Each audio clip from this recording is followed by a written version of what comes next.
We finally got some much needed insight on what is going on with the present store for this month's milestone event. And in this video, I'm sharing with you what I think some of the best purchases that you can make in that store are. We also have the official Death Scourge enemy info. It is out. Will this now change some of your plans? And when is the Fortified Chromium unique for Archangel and Zombie Iron Man? When is it going to be available? We're talking about that in this video and a lot more. And if you're ready for that, find that like button. And let's go smash it. ValleyFlyin.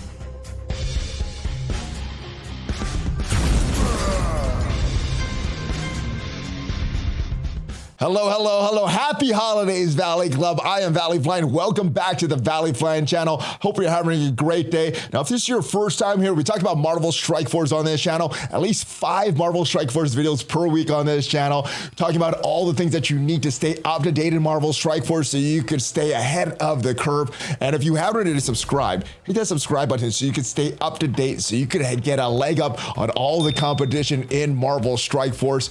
We do cover Marvel Snap on our other channel, Valley Snap. And if you want to check out some other Marvel games that I'm playing, make sure you check out that Marvel Snap channel. But we have a bunch of stuff to discuss about Marvel Strike Force today.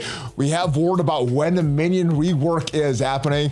We have some word about when we can expect to get some Fortified Chromium, which is the mini unique for Zombie Iron Man and the upcoming Archangel. And we have the official maps for the Death Scourge event over on msf.gg, which looks very similar to the data mines. So we're gonna take a look at all of that. But before we get to all that, I do want to talk about this present store going on right now. Now, previous to what the present store looks like right now, we had this in the present store where you could purchase shards for Morgan Le Fay, Icarus, and Abomination. Very cheap relative to what the prices are now. 600,000 for Morgan Le Fay, 450,000 for Icarus, who has not been farmable, and Abomination 450,000, which I think is a bad deal considering that he is farmable right now in the Crucible store. So I would not use any of my presents on these farmable characters. But we had a bit of a scare a few days ago when this popped up a little early. This was supposed to not go live until the 13th, and it did go live on the 13th, but these were the prices that we saw on the 12th. We saw 1.3 million of these presents for Hulkbuster, 1.15 million for Spider Weaver, and 1.3 for Agatha Harkness. But as we go in game right now, well, it's not as bad as I thought it would be, but it's a little better than it was with the ridiculous prices. So Hulkbuster had his price reduced from 1.3 million to 1 million. Spider Weaver got reduced from 1.15 to 900,000, and 1 million for Agatha, down from 1.3 million. So we got a little bit of reduction in prices. Very happy that they did that. And we also got some insight last night on what we can expect for some of these characters that are going into the store in upcoming weeks. Let's go check out that blog post. The present store clarification.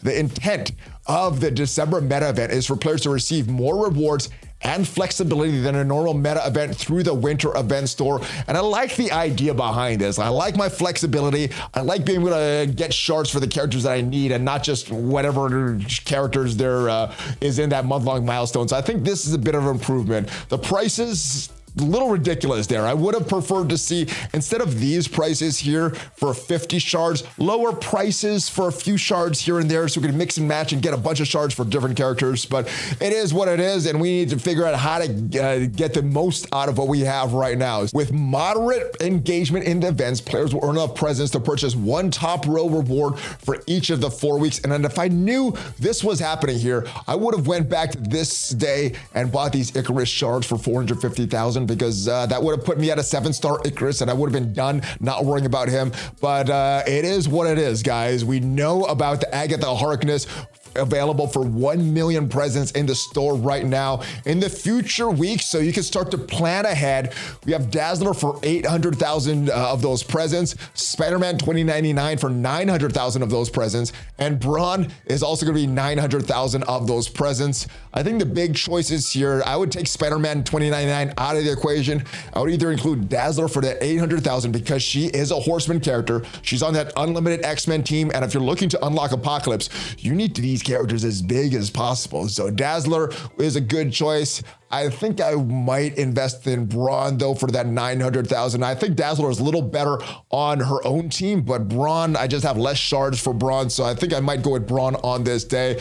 And then on the fourth week, we have Spider-Man Noir for 1.2 million. Rogue and Nemesis are going to be the most expensive of the bunch. So not that 4 million that a lot of people were expecting. And based on the inflation rate that we saw, I was expecting it as well. So not as good as I was hoping for, but not as bad as I thought. And this is the schedule here. So this is live right now, December 13th to the 20th. From the 20th to the 27th is when you can expect Dazzler, Spider-Man 2099, and Braun into the store. And the final week of the store, the 27th of December through the 3rd of January, is when you can get Spider-Man Noir, Rogue, and Nemesis. Now, as far as this, Spider-Man Noir is not a very good character, even on those Tangled Web characters. You know, when I'm using them on offense, that's the character that I drop because it kind of screws up some of your attacks if you're trying to mirror match that Tangled Web team. Rogue is a great character, but is also, you can also get her shards when her famine event returns. So I wouldn't spend it on there. I would spend, if you're going to spend on the final week, I would spend it on Nemesis. But let's go back in the store and see if there's other options than just some of these unfarmable characters. We got some farmable characters right here, which I probably would not buy either just because they're so available and farmable. Dark promo credits. Now, as far as what you're going to get total in the store, if you look at all the presents of the event, should add up to 4 million of these. Now, if you're spending and buying these presents directly, then you may have more and you may have more wiggle room. But if you're just doing the event, not buying any presents, well, 4 million is what you get, and you can spend that entire 4 million on these dark promo credits, which I would not recommend. Also, you could get these gold promo credits, silver promo credits. I wouldn't get any of this stuff. Elite credits, Elite 6 credits, Elite 5 credits. I don't think these are good value, especially at the cost that they have right here. These T3 training material, ability materials, training modules, gold. I think these are all not worth it.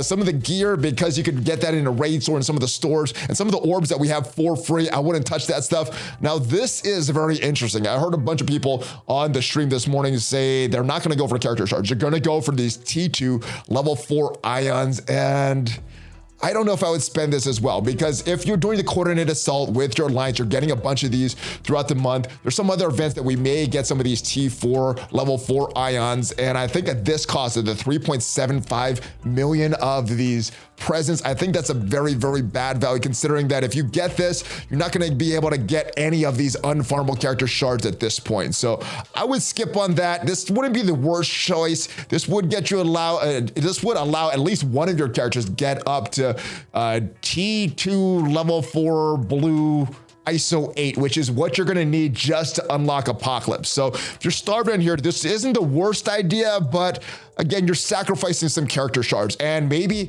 depending on how you have your roster, that may be the way you go. Maybe you have enough shards for all of these horseman characters, but you're just needing that extra T2 level 4 ions to get your character up to that level 4 blue, then this may be worth it, but I'm not gonna buy any of this stuff. We have some teal gear here, we had some orange gear there, we get some purple gear there, so I think for me, I'm gonna stick with these character shards. Let me know what you're gonna do in the comments as we move on to the second blog post from last night that gave us more insight on the Fortified Chromium that everybody has been asking about. As you know, this Fortified Chromium, it was released during an event with Zombie Iron Man, and that was the only way to get this. Now, I have heard reports that it is popping up from time to time in that present store, but since it's on a rotation, not guaranteed to get that, and I would rather use some of these presents on some of these character shards that are going to be more rare, because who knows how long Agatha is going to be unfarmable, who knows how long Braun is going to be unfarmable, who knows how long Nemesis is going to be unfarmable. So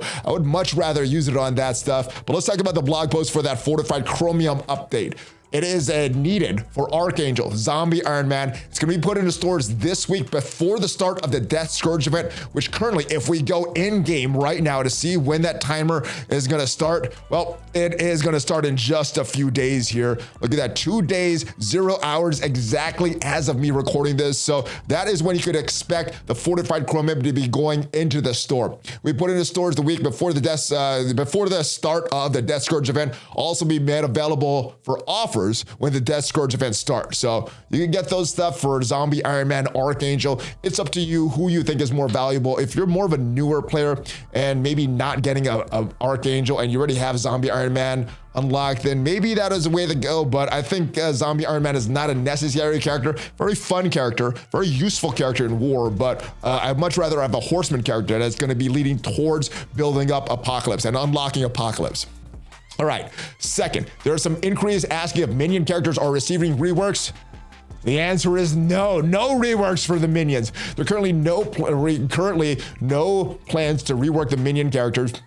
And that was expected. As soon as that update dropped and they didn't announce any updates, any reworks for these minions, I think most of us knew that this was happening. I wish they made this announcement sometime before the update. That way we could have started planning a little earlier and putting some resources into the minions that we thought would be correct. Now, there are no plans to rework the minions. However, for the Death Scourge event, they have slightly adjusted the difficulties of the nodes requiring minions to be easier and allow more variety of team composition. So what this says to me, if you're building up aim, you should be fine. If you're building up shield, you should be fine. If you're building up some combination of the Ravagers and the Mercs or whatever combination that you're using, they should be fine. Maybe not Kree, but a lot of these teams that have that good synergy should be fine. At least that's the way I'm reading all this stuff. And if we go all the way down to the bottom of this blog post, it doesn't say subject to change. So that must mean all of this stuff is true. It's on the internet after all. All right, and there's also a bug with Nemesis right now in combat. When he attacks and kills the primary target, he's not stealing health as intended.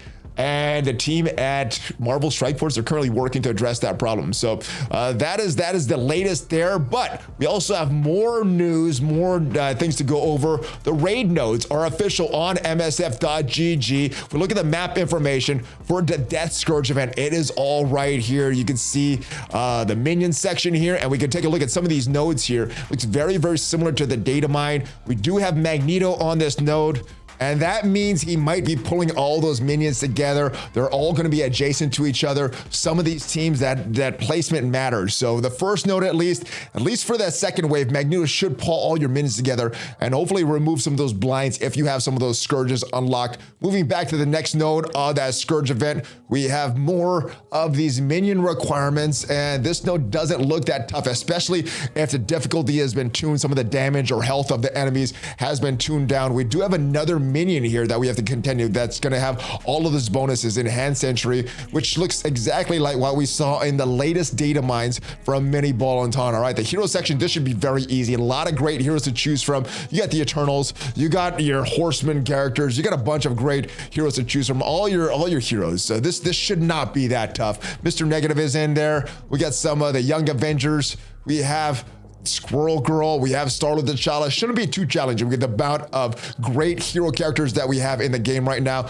Fourth node is going to be more of these characters. I think the big threat that you might run across and may have some challenge with, of course, we have some minions here. We have Nick Fury that can summon some minions, but Omega Red, Deathpool, Mr. Sinister if he clones the wrong character, and then of course Gambit is always tough to deal with. So those are the first four nodes. Let's move on to the next node here of the wave one, the Wakandans and the Bionic Avengers. This node should be pretty easy. We could get a partial Black Order team, or we will get a partial Black Order team in Ebony Maw, Cull Obsidian, Thanos, and we have two of these shield troopers, which are also going to gain all those minion bonuses there. But not super challenging. We got Squirrel Girl that might be a challenge. I think this is going to be a primary target to take out. After that, it should be a lot easier than some of the other things. Some of the other nodes have been in the past. All right, the non-legendary mutant. This one is also going to be a problem here because there's not a whole bunch of synergy with the non-legendary mutants. When you take out their legendary counterparts that kind of bring a lot of these teams together. Star-Lord T'Challa could be a problem for this node. Outside of that, I don't see a lot of difficulty unless this Spider-Man here just keeps dodging and dodging and dodging, which is very possible with those AI-controlled characters there. All right, we also have more minions here, more minions. We have Maria Hill that can summon more minions and just a lot of minions here. So that could be why this is such a problem. I think the primary target to take out is Captain Sam. Nakia could also be a problem depending on how they tune the damage stats. Shuri is always a problem there. So those are what I think are going to be the primary targets. Moving on to the next node, the legendary section. This should be easy. You got your horseman characters. You got Omega Red. They should make quick work of this, but you do have a zombie Iron Man and Hela. So you're going to need to take out Hela first, then start taking out Gambit, Zombie, Iron Man. That was probably the kill order. Just make sure that when second wave drops, and that is when less than 5 enemies remain. So you're gonna have only 2 options in this.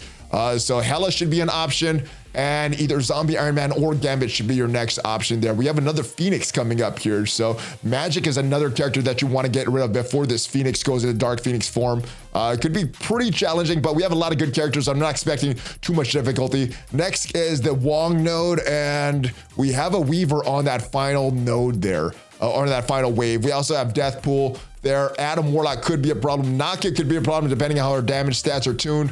And last but not least is going to be the final wave for your Wakandans and Bionic Avengers. I think if you built up a combination of both of them, you should be fine. But I think the primary target here should be Gambit there. That's going to be the biggest threat. After Gambit is down, then you go after Rogue on the second node. Hopefully you can ability block or stun her before she does her either her special or her ultimate. And then finally, Squirrel Girl should be your primary target there. So once those characters are down, I think you should be able to get through all this. I hope you have built up your characters. I hope you're ready because, yeah, Death Archangel looks to be very, very good in Marvel Strike Force and required if you guys are starting to do some of these higher level raids. That is it though, guys. Let me know what you're going to purchase in the store. Let me know what you're doing to get ready for Death Scourge right now. And how excited are you for that Fortified Chromium finally being farmable? It should have been done last patch, but it's finally being done this patch. That is it though, guys. Hopefully you have a great rest of your day. If you want to support the channel, check out some of the sponsors below. I'll see you guys next time. Give me that Hulk fist bump. ValleyFlyin out. Have a great day, guys.